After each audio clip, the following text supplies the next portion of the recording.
Hola, buenas tardes, bienvenidos a otro encuentro aquí por el Facebook de OSEP. Mi nombre es Gabriela Rivara, soy licenciada en nutrición y trabajo en el departamento de adultos mayores de OSEP. La idea de la charla de hoy es hablar un poquito de lo que es sarcopenia, que es una entidad clínica que es un gran factor de riesgo en el acontecimiento de eventos negativos que pueden afectar la salud de nuestros adultos mayores y tiene mucho que ver con los tiempos que estamos viviendo hoy de mucho encierro, falta de ejercicio, mala alimentación, que a largo plazo pueden llegar a perjudicar nuestro estado de salud. Para hablar un poquito de lo que es sarcopenia, podemos a grandes rasgos definirla como lo dice su palabra. La raíz griega sarco quiere decir carne, músculo, y penia, que quiere decir falta de u ausencia de. Entonces podemos decir que la sarcopenia es una falta de masa muscular o pérdida de la misma masa muscular. Es una entidad propia de los adultos mayores, pero esto no quiere decir que se pueda ir retrasando o se pueda preservar nuestra masa muscular para llegar a ser un adulto mayor con mucho más calidad en nuestro nivel corporal, nuestra composición corporal. Bueno, vamos a definir bien lo que sería sarcopenia, que es un síndrome que se caracteriza por una pérdida progresiva y gradual de nuestra masa muscular, nuestra fuerza muscular y la funcionalidad del tejido musculoesquelético. Es un proceso relacionado con el mismo envejecimiento y contribuye a la aparición del daño y dependencia funcional que puede repercutir en la calidad de vida de nosotros mismos a futuro. Pero ¿por qué es tan importante hablar de músculo? ¿Sí? Generalmente tendemos automáticamente a relacionarlo con lo que es deportistas, físico-culturistas, estética, cuando el músculo tiene una función mucho más importante para lo que es la calidad de nuestra salud, ¿sí?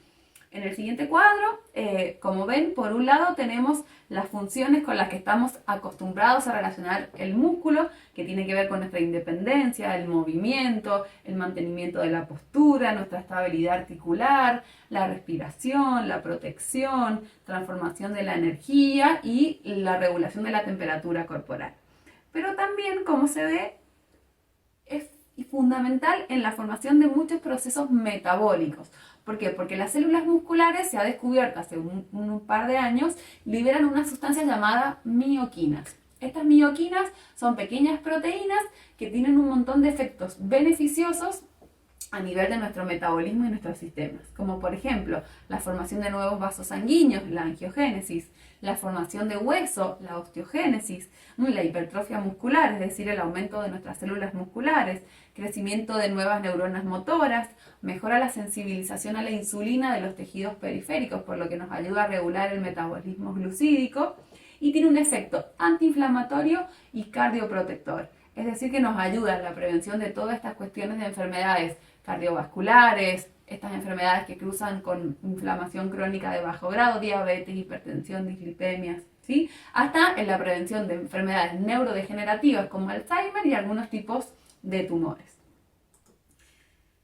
Para empezar a entender la importancia de la sarcopenia, podemos ver esta cascadita que nos determina que cuando inicia la sarcopenia, es decir, pierdo un poco de masa muscular, pierdo mi potencia, keratopenia, pierdo fuerza, dinapemia, puedo generar un síndrome de fragilidad y que me hace más vulnerable a sufrir algún daño. Y a largo plazo esto puede terminar en algún tipo de discapacidad que afecte mi calidad de vida. Entonces lo importante es detener esto al inicio para evitar que esto siga avanzando. ¿La sarcopenia de qué va a depender?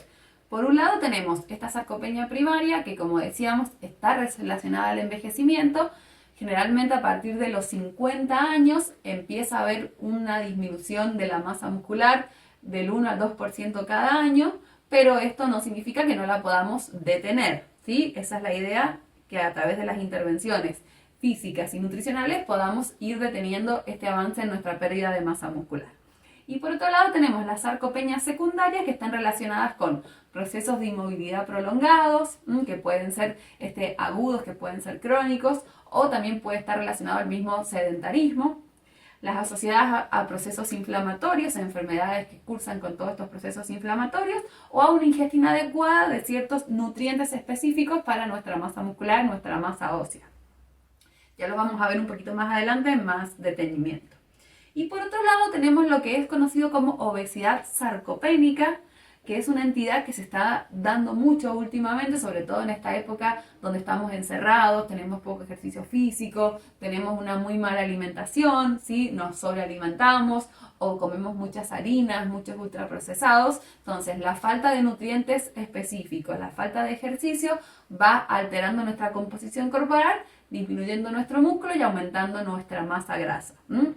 Esto es independiente del peso, ¿sí? Porque dos personas con el mismo peso pueden tener una composición corporal diferente y eso tiene un gran reflejo en su estado de salud, ¿sí? Así que la obesidad sarcopénica es algo que vamos a tratar de tratar más a fondo más adelante, pero para que empecemos a tener en cuenta de que el peso en la balanza no lo es todo. Como decíamos, podemos tener 3 etapas. Cuando comienza a haber una disminución en la fuerza, es lo que se conoce como una presarcopenia. Cuando ya esa disminución de fuerza está asociada a una disminución en la cantidad y en la calidad de las fibras musculares, ya hablamos de la sarcopenia propiamente dicha. Y cuando ya se empiezan a ver afectadas mi rendimiento físico, ya la sarcopenia está un poquito más avanzada. ¿Cómo saber si tengo sarcopenia o voy en camino a tener sarcopenia? Hay distintas formas. Para empezar, el tamizaje podemos iniciar con esta escala que estamos viendo acá, se llama escala SARC-F y consta de 5 preguntas donde se evalúan estas variables relacionadas a la fuerza, la asistencia para caminar, la necesidad de esfuerzo para levantarme de una silla, para subir escaleras o si he tenido caídas en el último tiempo. Es algo subjetivo por lo que yo mismo tengo que valorar estas variables en mí y en base a eso tengo un valor. El total del resultado de las respuestas me va a dar un indicio de cómo está mi composición corporal relacionándolo a la masa muscular. Es como un primer paso. Después puedo recurrir a valorar las variables propiamente dichas de la sarcopenia. Por un lado tenemos la fuerza muscular, que una forma muy sencilla y simple de medirla es midiendo la fuerza de prensión manual, que se realiza con este instrumento que se llama dinamómetro, que solamente consta en presionar con fuerza el dinamómetro unos segundos y me va a dar un valor de magnitud de fuerza que refleja más o menos el estado muscular de mi cuerpo. Están estandarizados los valores según sexo, edad y eso se puede ir valorando. Otras cuestiones que se pueden realizar también a nivel en su casa para empezar, prueba de fuerza al levantarse de una silla, es decir, si necesito esfuerzo, necesito apoyarme o me puedo levantar solamente con la fuerza de mis piernas, la flexión y extensión de la rodilla y el flujo expiratorio máximo que tiene que ver con la fuerza del diafragma. Después tenemos la otra variable de la masa muscular, que para este caso necesitamos un poquito más de instrumentos más específicos, como puede ser una tomografía, una resonancia, un ultrasonido o una bioimpedancia. Pero si no, lo otro que podemos utilizar a nivel de consultorio es lo que se conoce como antropometría. Que la antropometría estudia y valora los pliegues corporales, las circunferencias, los diámetros óseos y según distintos sumatorias y distintos valores me va a dar un acercamiento a cómo es mi composición corporal. Eso lo puedo realizar utilizando un centímetro para medir, por ejemplo, la circunferencia abdominal o este instrumento que es un plicómetro que me ayuda a medir los pliegues que tienen que ver con la cantidad de grasa que tiene mi cuerpo. Y a nivel de las pruebas de rendimiento físico, que es lo más, cuando ya está más avanzada la sarcopenia, tenemos por un lado el test que se llama SPPB, que es una batería breve de rendimiento físico, que valora 4 variables que tienen que ver con el equilibrio, el balance, la fuerza al levantarme de la silla y la velocidad de marcha. Todo eso son pruebas cronometradas que según el valor que me da, se estandarizan en una tabla. Y después tenemos otras pruebas de velocidad de marcha, donde también cuento cuántos segundos tardo en recorrer 400 metros, cuánto tardo en levantarme y caminar esos 400 metros, cuánto tardo en levantarme y sentarme de la silla. Son distintas pruebas que nos van a ir dando distintos valores y vamos a poder tamizar y reconocer cómo está mi composición corporal en base a mi rendimiento físico. Una vez que hemos realizado todas estas pruebas, pasamos a la etapa de acción, donde ya si he descubierto que tengo una presarcopenia o una sarcopenia, tenemos que ponernos en marcha. Dos cuestiones que no pueden ir separadas, sino que están unidas para poder tener un buen resultado es el ejercicio físico y la intervención nutricional, ¿sí? En la cuestión del ejercicio físico tenemos que ir trabajando todas las áreas relacionadas a mi desempeño. No es solamente lo cardiovascular, es súper importante trabajar la fuerza muscular, la potencia, el equilibrio, la marcha, la flexibilidad. Por suerte acá en el mismo Facebook de OSEP los profesores de los distintos programas están haciendo un montón de videitos con ejercicios que podemos empezar a aplicar en las casas, así que está buenísimo como para empezar y no tener excusas. Y por otro lado lo que tenemos con la nutrición. Hay ciertos nutrientes específicos que vamos a poner el ojito sobre ellos, entre ellos los que estamos viendo acá. Proteínas, ¿sí? Dentro de los 3 macronutrientes, las proteínas son los que están relacionados con el desarrollo y mantenimiento de mi masa muscular.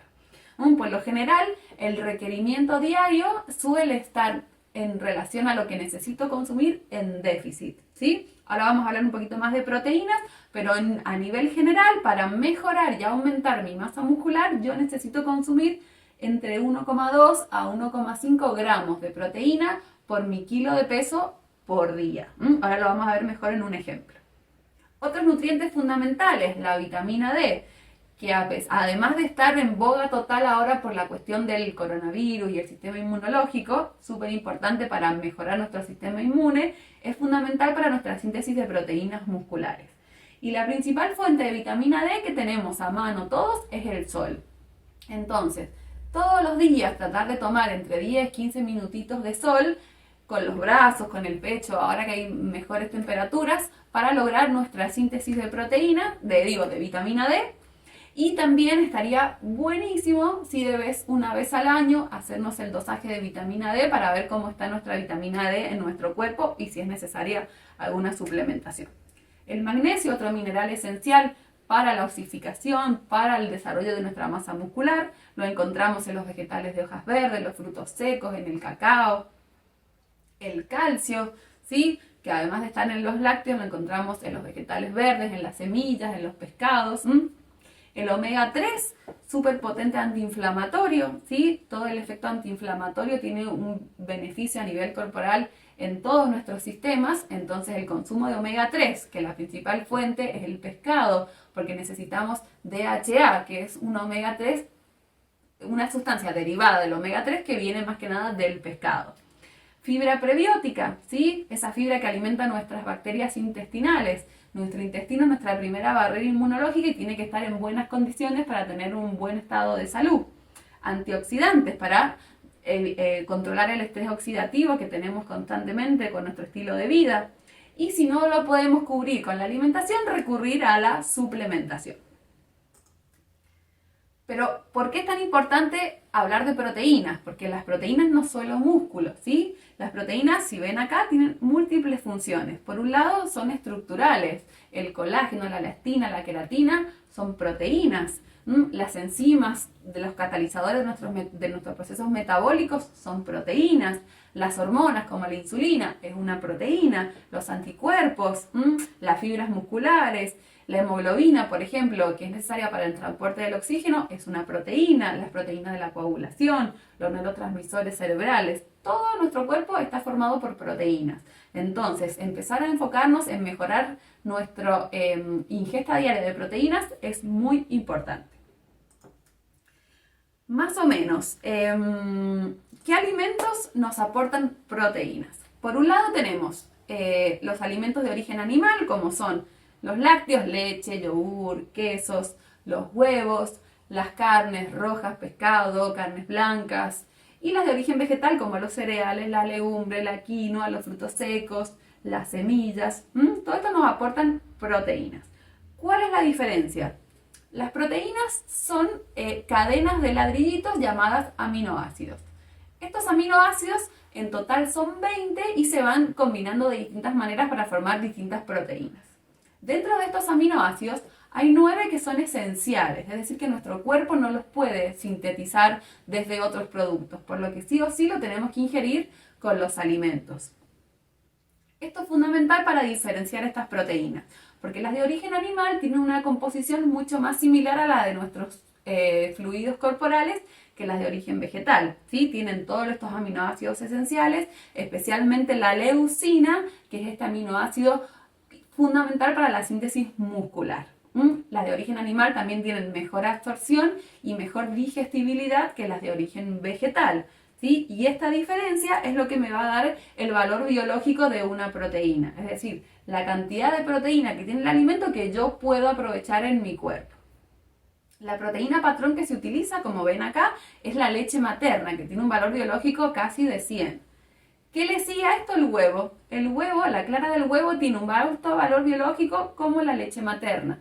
Por eso el consumo de huevo es tan sano y es tan bueno, porque es un alimento que no aporta carbohidratos, nos aporta grasas de buena calidad y nos aporta proteínas de alto valor biológico. Así que, como siempre les digo a mis pacientes que siempre vienen a los talleres y demás, hay que consumir huevo. Un huevito por día, por lo menos, es fundamental. Y además es fuente de vitamina D, la yema del huevo. Las carnes tienen un poquito menos de valor biológico, pero igual tienen buena absorción. Y si van viendo, a medida que baja la soja, el arroz, el trigo, las legumbres, la absorción es menor. ¿Por qué? Porque estas proteínas vegetales suelen tener en falta algún aminoácido especial que los hace llamados aminoácidos limitantes, por lo que es importante en estos casos combinar las proteínas vegetales con las animales o combinar las proteínas vegetales entre sí. Legumbres con cereales, cereales con frutos secos, como para darle un complemento a esa proteína y que sea más completa. En esta tablita vamos a ver la cantidad de proteínas que nos aportan los alimentos. Tenemos cada 100 gramos de alimento en crudo, cuántos gramos de proteínas nos aporta. Como vemos, por ejemplo, las carnes en general, en promedio, lo que es carnes rojas, pollo, pescado, cerdo, nos aportan más o menos 20 gramos de proteína cada 100 gramos de alimento, que son los que mayor cantidad de proteína nos aportan. Después vienen los huevos, ¿sí? Un huevo pesa 50 gramos, por eso acá manejamos 2 unidades de huevos, que equivalen a 12 gramos de proteínas. La leche, los quesos, el queso va a variar según la maduración. Mientras más madurez tenga el queso, más proteínas va a tener. Y después aparecen las legumbres, el arroz, la avena, la quinoa. Tengan en cuenta que muchas veces uno no consume 100 gramos de frutos secos. Entonces el fruto seco deja de ser un alimento muy fuente en proteína porque uno consume 10, 15 gramos. Entonces son 2 o 3 gramos de proteína por porción, que a lo largo del día siempre suman, más si yo los combino con otro tipo de alimento fuente. Acá tenemos más o menos un ejemplo. Aparte de la cantidad de proteínas que yo necesito por día, lo importante es cómo distribuyo esas proteínas en el día. Y lo ideal es que ese total de proteínas diarias esté distribuido en 3 o 4 tomas diarias, es decir, que sean proporcionales.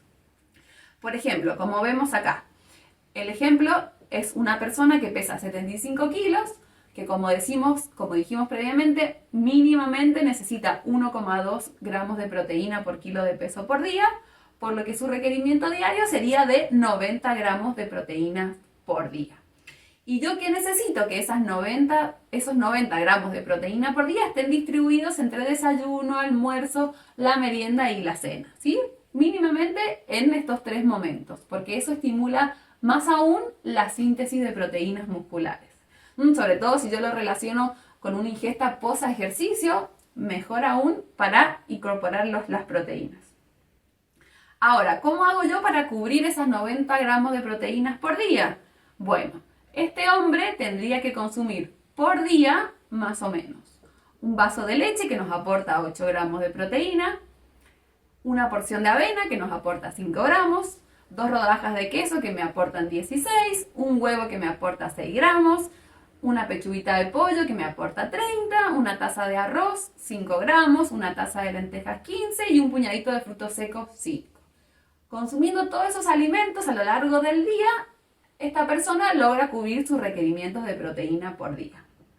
Yo sé que a veces parece mucha comida o alimentos que son un poco más caros, que uno no los suele incorporar, pero siempre pensemos que es mucho más divertido y más delicioso invertir nuestro dinero en comer que en comprar medicamentos a largo plazo.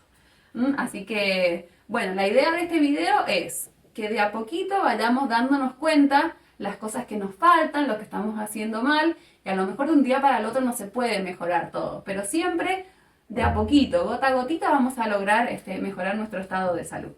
Estamos abiertos a cualquier consulta, cualquier cosa pueden dejar su comentario acá en el video y lo vamos a estar respondiendo. Muchas gracias por su atención, espero que se haya entendido, es un tema bastante complicado, pero bueno, quisimos hacerlo un poquito simple y reducido para que todos lo puedan empezar a reconocer. Les dejo un saludo muy grande y nos vemos la próxima.